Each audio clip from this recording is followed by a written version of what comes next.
নামাজরত অবস্থা যদি কোনো নেগেটিভ চিন্তা ভাবনা আসে তাহলে নামাজ ছুটে যাবে কিনা, ওযু করে এসে সন্তানকে দুধ খাওয়ালে কি ওযু নষ্ট হবে কিনা, ওযু ছুটে যাচ্ছে মত অবস্থায় শুধু আত্তাহিয়াতু পড়ে সালাম ফেরালে নামাজ হবে কিনা, সন্তান না হলে কি ডক্টরের কাছ থেকে ওষুধ খাওয়া যাবে, এটা কি জায়েজ, লুডো খেলা কি হারাম, কিভাবে নিজের ধৈর্য বাড়াতে পারবো। শুনলাম মৃত্যুর পর ভাই বোন আর দেখা হবে না, কথাটা কতটুকু সত্য। স্বামী যদি স্ত্রীকে বলে তোমার রাগ বা স্বভাব আমার মায়ের মতো, তাতে কি জিহার হয়ে যাবে? বাবরি চুল নিয়ে কিছু বলবেন? বাবরি রাখার কি নির্দিষ্ট কোনো বয়স আছে? জন্মদিনে কি বিয়ে করা যাবে? মুরব্বীরা বলেন জন্মদিনে বিয়ে করলে নাকি সংসার টিকে না। কেউ যদি কবিরা গুনাহ করে আবার তওবা করে এরকম দীর্ঘদিন ধরে করতে থাকে, তার জন্য মাসআলা কি? মৃত্যুসজ্জায় শায়িত ব্যক্তিকে মসজিদে হুজুর এনে তওবা পড়ানোর প্রচলন আছে, এভাবে তওবা পড়ানো যাবে কিনা, তওবা সঠিক পদ্ধতি কি? চলুন তাহলে আর বিলম্ব না করে ইতিমধ্যে আমাদের কাছে সমস্ত প্রশ্ন চলে এসেছে, সেগুলো উত্তর দেওয়ার পর আমরা প্রবেশ করি। মামুন হাসান আপনি লিখেছেন, ওযু ছুটে যাচ্ছে মত অবস্থায় শুধু আত্তাহিয়াতু পড়ে সালাম ফেরালে নামাজ হবে কিনা। ওযু ছুটে যাচ্ছে এরকম অবস্থায় যদি আপনি শুধু আত্তাহিয়াতু পড়েন এবং আত্তাহিয়াতু পড়ে তারপরে আপনি যদি সালাম ফেরান, তাহলে সেক্ষেত্রে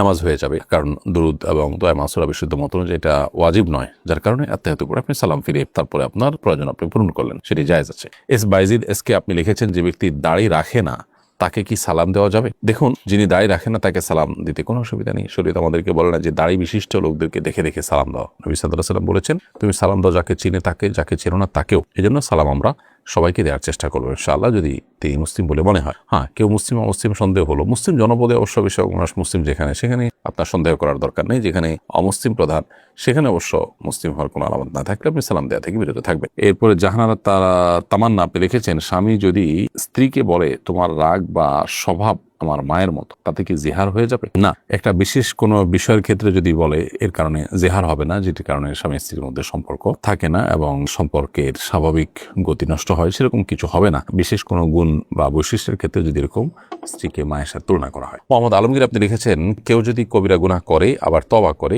এরকম দীর্ঘদিন ধরে করতে থাকে, তার জন্য মাসআলা কি? কবিরা গুনাহ করে যদি বারবার তওবা করে আবারও তিনি কবিরা গুনাহ করতে থাকেন, তো সন্দেহাতীতভাবে সেটা তার তওবা যেটা হচ্ছে, সেই তওবাটা যেটা যথাযথ হচ্ছে না, সেটা যে দুর্বল তওবা তার প্রমাণ। অতএব তওবাকে শক্তিশালী করার চেষ্টা করতে হবে। আপনার কোনো অপরাধ হওয়ার পর যে তওবা হবে, সেই তওবাটা এতটা স্ট্রং হবে যে আপনি পরবর্তীতে কোনো অপরাধ করার আগে যেন আগেরবার আপনি যতটা সেটার সঙ্গে লড়াই করতে পেরেছেন, দ্বিতীয়বার যেন তার চেয়ে আর একটু শক্তিশালীভাবে করতে পারেন, তওবাটা যেন একটু পাওয়ারফুল হয়। এরপরেও যদি এরকম বারবার হয়, তো আল্লাহর কাছে ক্ষমা চাইতে আমরা কার্পণ্য করবো না, কারণ আল্লাহ তাআলা তাওয়াব, বারবার তিনি বান্দার তওবাকে কবুল করেন। বাট আমাদের তওবা হতে হবে প্রত্যেকটাই আগেরটার তুলনায় শক্তিশালী। মারিয়া ইসলাম আপনি লিখেছেন, সন্তান না হলে কি ডক্টরের কাছ থেকে ওষুধ খাওয়া যাবে, এটা কি জায়েজ? অবশ্যই সন্তান হওয়ার জন্য কোনো ঔষধ, কোনো চিকিৎসা আপনি সেবা গ্রহণ করতে পারেন, যদি শরিয়ার কোনো সীমা লঙ্ঘন হওয়ার মতো বিষয় সেখানে না থাকে, কোনো অসুবিধা নেই। তানহা তাবাসসুম লিখেছেন, লুডো খেলা কি হারাম? সরাসরি হারাম বলা হয়তো কঠিন হবে, কিন্তু মাকরুহ তাহরিমি থেকে অবশ্যই খালি না। একে তো অনর্থক কাজ, দ্বিতীয়ত যে সমস্ত খেলাধুলা শারীরিক কোনো কসরত নাই, এই সমস্ত খেলাধুলা আসলে কোনো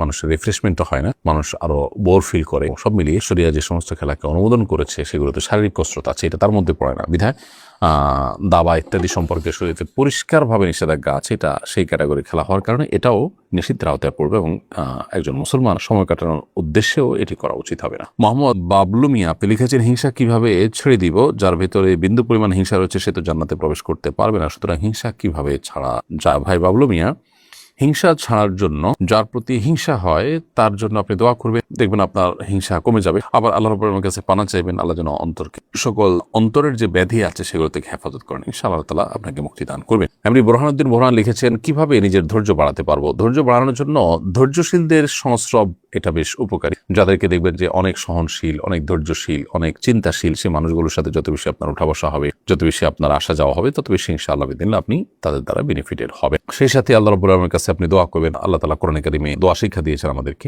রব্বানা আফরিগ আলাইনা সবরা, হে আল্লাহ আপনি আমাদের প্রতি আমাদেরকে আপনি সবর দান করুন, সবর করার তৌফিক দান করুন। সেই দোয়া আল্লাহ তাআলার কাছে আমরা নিবেদন করব ইনশাআল্লাহ তাআলা। রব্বানা আফরিগ আলাইনা সবরা ওয়া সাব্বিত আকদামানা ওয়ানসুরনা আলাল কওমিল কাফিরিন, হে আল্লাহ আপনি আমাদেরকে সবর দান করুন। এটি কোরআনে কারিমে দুই জায়গায় আল্লাহ তাআলা উল্লেখ করেছেন। এক জায়গায় আছে রব্বানা আফরিগ আলাইনা সবরা ওয়া তাওফানা মুসলিমিন, হে আল্লাহ আপনি আমাদেরকে সবর করার তৌফিক দান করুন, বা সবর আমাদের কে দান করুন এবং আমাদেরকে মুসলিম হিসেবে মৃত্যুবরণ করার তৌফিক দান করুন। তাহলে দোয়াও আমরা আল্লাহ তাআলার কাছে করবো ইনশাআল্লাহ। তার এমনি হাবিব আপনি লিখেছেন, জন্মদিনে কি বিয়ে করা যাবে? মুরব্বীরা বলেন জন্মদিনে বিয়ে করলে নাকি সংসার টিকে না, এটা একেবারেই অনর্থকতা, কুসংস্কারাচ্ছন্ন কথা। যে কোনো দিন বিয়ে হতে পারে, জন্মদিনে বিয়ে হতে কোনো অসুবিধা নেই। শারমিন সুলতান আপনি লিখেছেন, আমার ননদরা আমাকে অপছন্দ করে, বদনাম করে ও ক্ষতি করার চেষ্টা করে। স্বামী সবসময় তাদের পক্ষ নেয়, আমার কথা বিশ্বাস করে না। শ্বশুর শাশুড়ি নেই, তাই স্বামী চায় আমি তাদের মন জয় করি, কিন্তু 8 বছরে তা সম্ভব হয়। এখন আমি যোগাযোগ কমিয়ে দিয়েছি, এদিকে কি আমি ভুল করছি?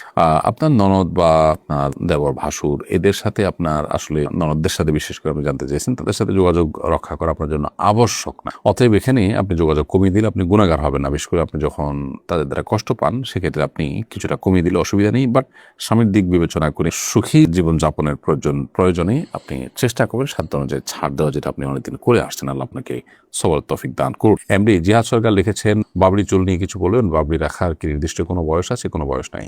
বাবরি চুল রাখতে পারেন আপনি, তবে সাধারণত প্রাপ্তবয়স্ক হওয়ার পরেই মানুষ বাবরি চুল রাখে, এবং যদি অপ্রাপ্তবয়স্ক বিশেষ করে শ্বশ্রবিহীন অবস্থায় বাবরি চুল রাখলে সেটি যদি কোনো কারণে ফিতনার আশঙ্কা হয় তাহলে সেটা অ্যাভয়েড করা দরকার। অবশ্য শরীয়ত আমাদেরকে কোনো বয়স ঠিক করে দেন যে এই বয়সের আগে রাখা যাবে না বা এই বয়সের পরেই রাখতে হবে, এমন কোনো বাধ্যবাধকতা শরীয়ত আমাদেরকে দিয়ে দেয়নি। তামজিদ ভিডিও আপনি আমাদের ইউটিউব চ্যানেলে লিখেছেন, মৃত্যুশয্যায় শায়িত ব্যক্তিকে মসজিদে হুজুর এনে তওবা পড়ানোর প্রচলন আছে, এভাবে তওবা পড়ানো যাবে কিনা? তওবা সঠিক পদ্ধতি কি? এর উত্তরে রাসূল করিম সাল্লাল্লাহু আলাইহি ওয়াসাল্লাম মৃত্যুশয্যায় মানুষকে ইসলামের দাওয়াত দিয়েছেন, কুফর থেকে তওবা করার দাওয়াত দিয়েছেন। এটি নবী সাল্লাল্লাহু আলাইহি ওয়াসাল্লাম তার চাচা আবু তালেবের ক্ষেত্রে করেছেন, অন্য আরো অনেকের ক্ষেত্রে করেছেন। অতএব সেগুলো থেকে যদি তওবা করানো যায় তাহলে গুনাহের বিষয়টি তো অবশ্যই করানো যাবে। কোনো পাপাচার থেকে, অন্যায় কাজ থেকে কোনো ব্যক্তিকে মৃত্যুশয্যায় তওবা পড়ানো যেতে পারে। তবে হ্যাঁ, একেবারে মৃত্যুর আলামত প্রকাশ পেয়েছে, সর্বশেষ পর্যায়ে চলে গেছে, এরকম পর্যায়ে আসলে আর তওবা গ্রহণযোগ্য হয় না, সেটি ভিন্ন বিষয়।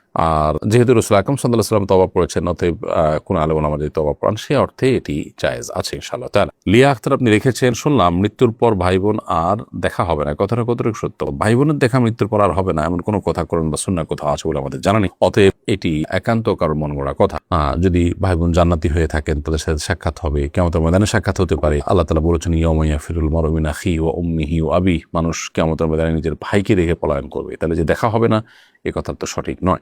মাই ড্রিম আইডি থেকে আপনি লিখেছেন, অজু করে এসে সন্তানকে দুধ খাওয়ালে কি অজু নষ্ট হবে কিনা? অজু দুধ পান করানোর কারণে নষ্ট হবে না, কারণ অজু ভঙ্গের বিষয়টি আমাদের শরীর থেকে পবিত্র কোনো বিষয় বের হওয়ার সাথে সম্পৃক্ত। তো মা যখন সন্তানকে দুধ খাওয়ান তখন সেই দুধটা কোনো নাপাক কোনো বিষয় না, বিধায় এ দুধ শরীর থেকে নির্গত হলো, সন্তান পান করলো, তার ফলে মায়ের অজু নষ্ট হওয়ার কোনো কারণ নেই। মোহাম্মদ তাওহীদ দেখেছেন, নামাজরত অবস্থা যদি কোনো নেগেটিভ চিন্তা ভাবনা আসে তাহলে নামাজ ছুটে যাবে কিনা? নেগেটিভ চিন্তা ভাবনা আসলে নামাজ ছুটে যাবে না, তবে আল্লাহর অস্তিত্ব সম্পর্কে বাজে চিন্তা যদি আসে সাথে সাথে সেটা আপনি ডাইভার্ট করে ভালো চিন্তায় রূপান্তর করার বা তওবা করার বা অন্য দিকে নিয়ে যাওয়ার চেষ্টা করবেন, কিন্তু এর নামাজ নষ্ট হবে না। আর ইচ্ছাকৃতভাবে এরকম চিন্তা যদি আপনি করেন সেটা গুনাহের কথা, কিন্তু সেটা নামাজ নষ্ট হওয়ার সম্পর্ক নেই। আয়েশা সিদ্দিকা লিখেছেন, ডাক্তারের সিরিয়াল তাড়াতাড়ি পাওয়ার জন্য কারো সুপারিশ নেওয়া যাবে কিনা? সিরিয়াল যখন করা হয় ফোনে বা আপনার অন্য কোনো উপায়ে, যখন সিরিয়াল করা হয় সেই সিরিয়ালকে আপনি সুপারিশের মাধ্যমে যদি আগায় আনেন তাতে যদি অন্য কারোর অধিকার নষ্ট না হয় সেটা ঠিক আছে। কিন্তু ধরুন এক জায়গায় বসা আছে, সিরিয়াল ধরে অনেকক্ষণ ধরে মানুষ অপেক্ষা করছে, আপনি কোনো একটা মাধ্যমে শর্টকাট ওয়েতে চলে গেলেন, তাহলে অবশ্যই যারা দাঁড়িয়ে আছে তাদের হক নষ্ট করেছেন, এটা জায়েজ নয়। এক্ষেত্রে ডাক্তার সাহেব নিজে যদি আপনাকে কোনো ছাড় দেন বা রেসপেক্ট করেন, সেটাকে সাধারণত রোগীরা ভিন্ন চোখে দেখেন না, সেটা ভিন্ন বিষয়।